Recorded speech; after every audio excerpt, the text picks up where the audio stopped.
Tamang paraan sa pagbaklas natin ng electric starter motor ng ating scooter. Hindi na kailangang tanggalin itong seat cover niya at saka side cover. Ang mabilisang paraan ito para matanggal ito is yung tanggalin natin yung bolt ng rear shock.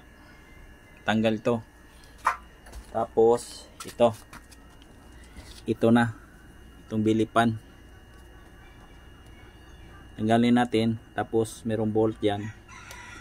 Tanggalin din natin para makuha natin siya. Yan, tinanggal na po natin yung bolt sa kanyang rear shock. At yung chassis niya umangat para di tayo mahirapan magbaklas ng kanyang electric motor.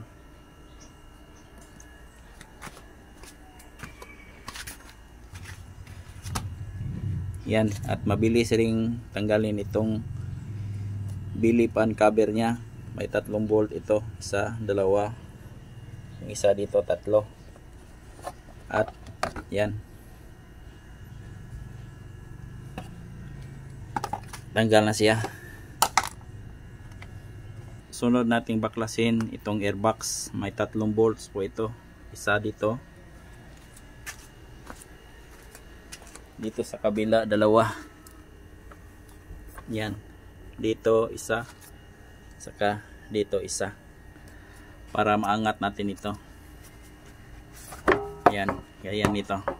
Yan, tanggal na siya. Yan, yan, angat na.